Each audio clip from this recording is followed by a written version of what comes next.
Assalamualaikum warahmatullahi wabarakatuh. Besok Pak Prabowo insya Allah akan dilantik menjadi Presiden Indonesia selanjutnya. Dan kita ketahui dalam Pilpres kemarin kontestasi diikuti oleh 3 pasangan calon, salah satunya Pak Anies Baswedan. Lantas bagaimana kata Pak Anies soal sosok Prabowo Subianto yang besok akan dilantik menjadi Presiden Indonesia? Langsung saja kita dengarkan. Bukan hanya di MPR, ketika KPU menetapkan hasil sesuai dengan keputusan MK, kami memilih untuk hadir. Dan pada saat itu saya baru sadar bahwa ternyata selama ini yang tidak dimenangkan tidak pernah hadir. Yang hadir hanya yang dimenangkan. Nah, menurut saya dalam kehidupan bernegara itu proses tatanan ini harus dijaga adabnya. Jadi ketika teman-teman tanya MPR datang apa tidak, wong di KPU aja saya datang kok. Yang biasanya tidak pernah datang, apalagi dalam proses kenegaraan, insya Allah saya hadir. Banyak negara bahkan mentargetkan negerinya menjadi negeri pembelajar. Pemimpinnya pemimpin pembelajar. Jadi berada di wilayah politik pun berbeda dengan ketika dulu kekuasaan tak diatur dengan sistem demokrasi. Sekarang kekuasaan diatur dengan demokrasi. Ada periodenya, ada tanggung jawabnya, ada pembagian tugasnya, ada mekanisme pengawasannya. Karena itu disebut penguasa. Sebetulnya hari ini sudah berbeda sekali dengan konsep penguasa dulu. Kalau sekarang itu pemegang otoritas. Pemegang otoritas. Bukan kata saja, Pak. Bukan. Jangan pernah remehkan kata-kata. Karena kitab suci pun isinya semuanya kata-kata. Tapi jangan pernah katakan itu sekedar permainan. Karena justru dari kata-kata itu, kita punya konsekuensi yang berbeda. Misalnya saya beri contoh. Ketika kita mengatakan saya akan memimpin kota Jakarta, itu beda sekali dengan saya akan memimpin masyarakat di kota Jakarta. Maknanya lain sekali. Kadang-kadang kita menganggap yang namanya memiliki otoritas, itu memiliki kekuasaan tanpa batas. Padahal tidak.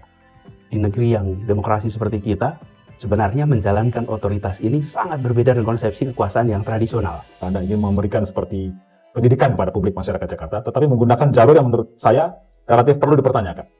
2014, Anda berada di posisi mendukung Pak Jokowi JK yang berseberangan dengan Pak Prabowo yang berada di posisi sebelahnya. Sekarang Anda ada di situ. Bagaimana Anda bisa memberikan pelajaran kepada publik bahwa pembelajaran seperti apa yang sedang dijalankan atau disampaikan seorang Anies Baswedan? Ya. Apakah pemilihan presiden masih berlangsung sekarang? Selesai. Pilpres sudah selesai 2014. Bagaimana ideologi, perbedaan dari cara pandang? Semuanya menggunakan pandangan ideologi Pancasila. Cek saja. Platformnya, gagasannya, semua ideologi Pancasila. Justru yang menarik adalah betapa kita terbiasa dengan perbedaan yang tak bisa berubah. Misalnya, satu kelompok karena agama, satu kelompok karena etnis, karena ras. Itu nggak bisa diubah-ubah. Jadi 2014, satu kelompok. 2016 pun masih sama. Bahwa etnis ini nggak akan pernah berubah. Tapi ketika masuk kebijakan, masuk gagasan, tidak. Misalnya, teks amnesti, mungkin kita berdua sama pandangannya. Sekarang ganti temanya. Subsidi, belum tentu kita sama. Nah, ini yang justru bangsa kita harus sama-sama berlatih. Kita semua berlatih. Mari kita bedakan antara lawan dan musuh. Lawan itu saling menguatkan. Musuh itu saling menghabisi. Lawan badminton adalah teman olahraga. Lawan debat adalah teman berpikir. Lawan dalam pemilihan adalah kawan dalam demokrasi. Tapi kalau musuh menghabisi, karena itu tidak ada pertandingan sepak bola, kesebelasan A, musuh kesebelasan B. Tidak, karena konsepnya beda. Karena itu jangan pernah remehkan kata-kata. Karena ini memiliki makna yang beda. Anies Baswedan dan seorang Prabowo ada lawan. Lalu kemudian menjadi kawan sekarang. Karena sebenarnya selalu bisa menjadi kawan. Selalu bisa menguatkan, saling menguatkan. Ketika kita berdebat, sebenarnya kita sedang sama-sama berpikir, bukan? Nah, ketika kita memahami ini, maka kita akan punya platform yang sama. Kalau kita lihat sejarah perjalanan Republik ini gambar ini Soekarno dan Hatta nih. Ideologinya lain sekali, pandangannya beda, tambah Syahrir, tambah Tan Malaka, tambah Natsir. Tapi apakah mereka bisa bekerja sama? Bisa. Hari-hari ini kita terbiasa dengan perbedaan tanpa kerjasama. Duduk bersebelahan belum tentu mau, salaman belum tentu mau. Kenapa? Karena ada perbedaan pandangan. Ini yang harus diubah, dan saya memilih melakukan ini sebagai bagian dari proses pembelajaran. Tiba-tiba kemudian menjadi seorang cagup, bahkan di atas Sandiaga Uno yang didorong oleh Gerindra untuk menjadi calon gubernur. Bagaimana bisa? Apa yang ditawarkan? Bagaimana prosesnya? Bagaimana seorang... Saya akan menyebutkan 5 nama tokoh politik, teman-teman politik sebenarnya, dan saya minta komentar jujur dari Pak Anies, Pak Prabowo. seorang patriot, seorang pejuang yang telah mendedikasikan sebagian besar hidupnya untuk menjaga kedaulatan Indonesia, dari mulai menjadi prajurit sampai sekarang menjadi menteri.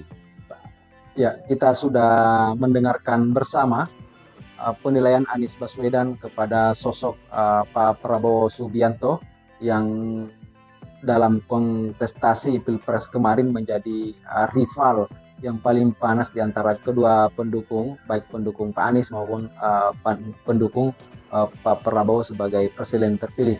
Insya Allah besok Pak Prabowo akan dilantik menjadi presiden Indonesia yang ke-8, melanjutkan sebagai presiden terpilih kepemimpinan Pak Jokowi, dan ini juga menandai berakhirnya 10 tahun kekuasaan Pak Jokowi di Indonesia. Kita kembali kepada apa soal yang disampaikan tadi Pak Anies kepada Pak Prabowo ini, yang memang harus dibedakan antara rival di politik dengan perkawanan di satu sisi, pertemanan. Ya, inilah kadang yang disalahpahami oleh orang.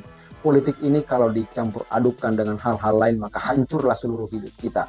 Ya, karena manuver-manuvernya, intrik-intriknya, politisi yang cerdas adalah politisi yang mampu betul-betul menempatkan politik ya politik, persahabatan ya persahabatan, pertemanan ya pertemanan, dan itulah yang tidak mengurangi rasa hormat Pak Anies Baswedan. Saya rasa kepada Pak Prabowo, beliau Pak Anies selalu menaruh hormat bahkan sampai saat ini, dan penilaian-penilaian itu lahir dari sebuah kejujuran hati. Itulah tampak kalau yang berbicara lahir dari sebuah pengetahuan, dari intelektualitas yang tinggi dan jiwa besar yang dimiliki Pak Anies Baswedan, sehingga apa yang terjadi, kegaduhan, keriuhan di dalam Pilpres kemarin sepanas apapun, penilaian positif itu kepada seseorang ya kita tidak boleh indahkan begitu saja. Kita perlu belajar banyak dari Pak Anies soal kebesaran jiwa. Terima kasih.